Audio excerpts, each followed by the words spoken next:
Joining me in the studio to discuss efforts by governors to block Syrian refugees and the legal, political, and security implications, Kathleen Newland of the Migration Policy Institute, David Welna of NPR News, and Mark McCrory of the Center for Immigration Studies.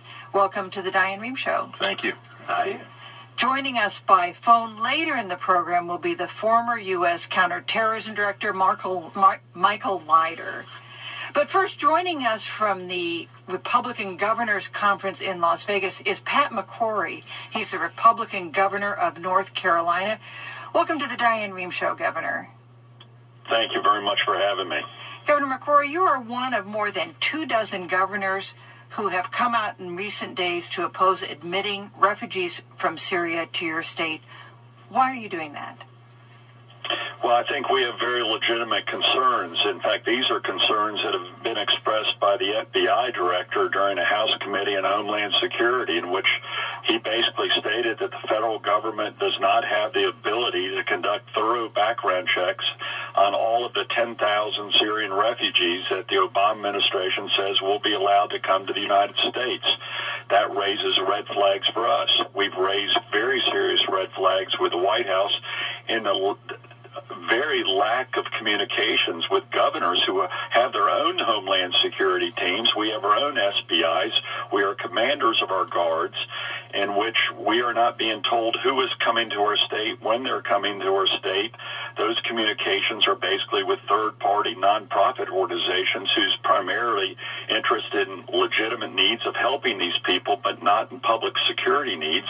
And the governors are responsible for the public security and the safety of our citizens. And myself and many other governors, both Republican and Democrat, on the recent phone call, basically have stated very strongly to the White House that there's not enough coordination or collaboration with what the state needs in monitoring potential activity in our states. Now, you mentioned this conference call. There was a conference call last night with White House officials and lots of governors, I think, 34 governors. You were among the governors on that call. What did they tell you? My chairman of policy, my public safety secretary, was on the call, and the call was it was a good first step forward by the administration, because during the last 48 hours we've gotten lectures from the president as opposed to collaboration. So I'm very pleased that at least the White House staff is communicating with our staffs and our governors regarding our concerns. These are concerns we're hearing from our citizens.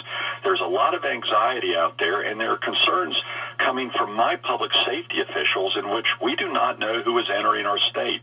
We do not have checkpoint Charlies in our states. So we have to be very trusting and have a good relationship with the federal government right now. And based upon the FBI and other public comments, they have said that Syria doesn't have a working embassy.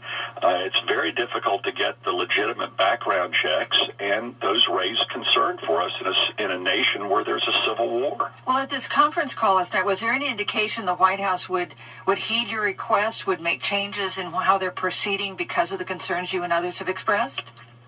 I think they said they're listening to us. They did not initiate any action items, but at least a phone call was initiated, and I think that was due to the very strong feedback. By the way, on the telephone call were many Democratic governors, and I'm not going to, because the phone call was, I'm not going to speak for them, but believe me, some major Democratic governors expressed very serious concerns about the lack of communication and coordination with officials. And as governor of the 9th most populous state in the United States, that's North Carolina, we share those concerns. There are current potential terrorist activity in all 100 states, according to the FBI, and the FBI cannot say for certain whether any of those potential activity being reviewed had to deal with any potential refugees that have come to our states.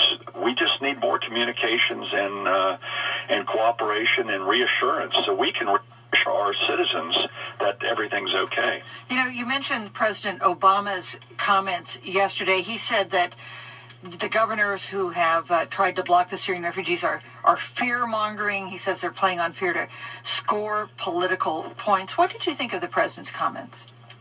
It was very unproductive and disrespectful to governors who have a job.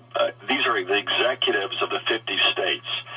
and we have a responsibility to protect our citizens. And I don't think the president at this point in time quite understands the anxiety, especially after the French attacks, of potential attacks on the United States, and the need for cooperation and collaboration.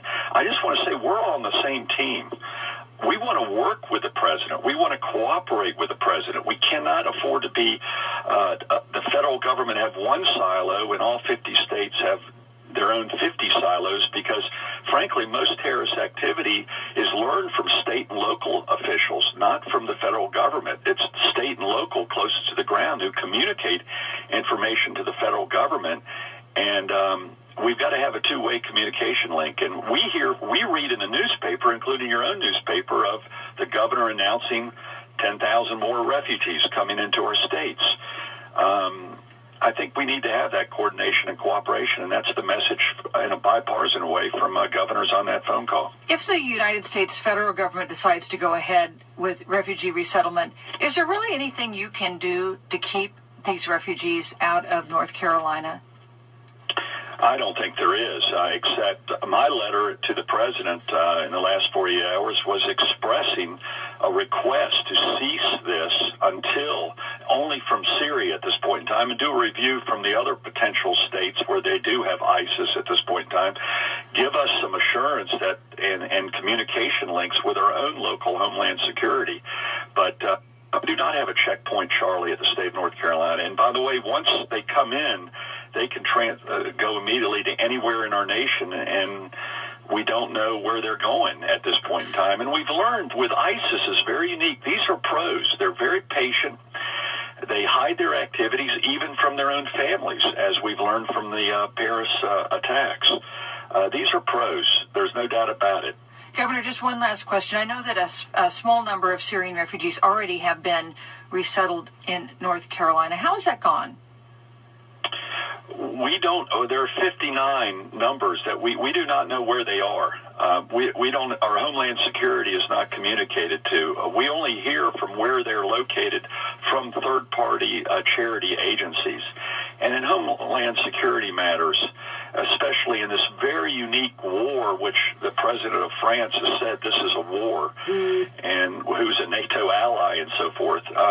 We ought to have more types of communication of what type of security background checks have been done on these people, and that communications ought to be forwarded to my own Homeland Security people who have, by the way, security confidentiality checks. At a minimum, that should be being done, and that's what we request. But I don't know of any power I have as governor of the 9th largest state to say we will not accept them, because they come regardless of whether we accept them. The feds drop them off at the third-party non-agencies, which then bill the states for the financing of any help that these refugees need. By the way, I empathize with these refugees that have been terrorized by ISIS, but we just want to make sure, as we have now found out, that one of ISIS's goals is to infiltrate the refugee population and possibly cause havoc across all countries, including the United States of America. And we have to be aware of that. So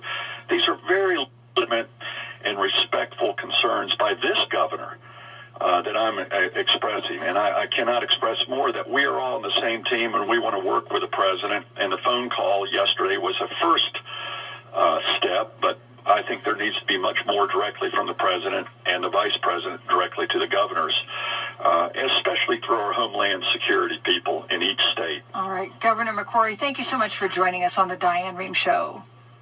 Thank you very much. I appreciate it.